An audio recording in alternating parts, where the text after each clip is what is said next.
The role play is about school policy, allowing LGBTQIA+ to express themselves more freely in the gender they identify as without fear of discrimination, such as non-gender dress code. Characters: Lian, a non-binary student who expresses their gender identity through clothing. Zane, a student who adheres to traditional gender norms and is uncomfortable with the new dress code. Teacher City, a well-meaning but sometimes inflexible teacher. Setting: the school hallway during a school assembly. Ian is walking down the hallway, wearing a girl outfit, a confident smile on their face. So Zane approaches them looking concerned. Enough for Zane, but it's a step in the right direction. It's about freedom of expression. It's not about making anyone uncomfortable. Tungkol yan sa pagiging ko ako sarili ko. I don't want to hide who I am.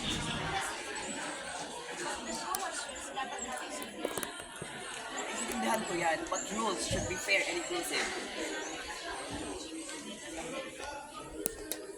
City, the teacher, approaches them looking stern. Yan, I need to speak to you about it. Yes, ma'am. You see, the dress is designed to be but it still has strangers.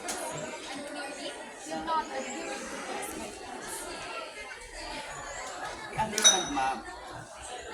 But my attire is appropriate.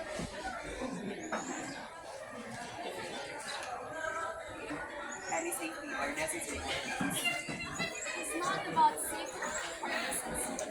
It's about maintaining a certain standard. But what about the standard of respect? Shouldn't we respect everyone's right to express themselves?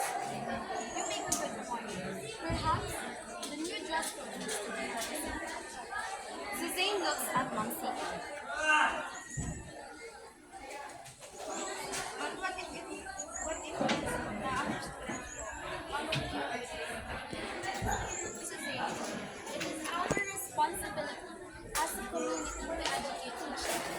We need to be open to different perspectives and learn to respect each other's choices. Exactly. It's about finding the right balance between freedom and responsibility. We need to create a school environment where everyone feels comfortable expressing themselves. I am very happy and I couldn't believe nakapagsusot ako ngayon ng gusto ko. Ang mga patakaran sa non-gender dress code ay talaga nakapagbigay sa amin ng kalayaan.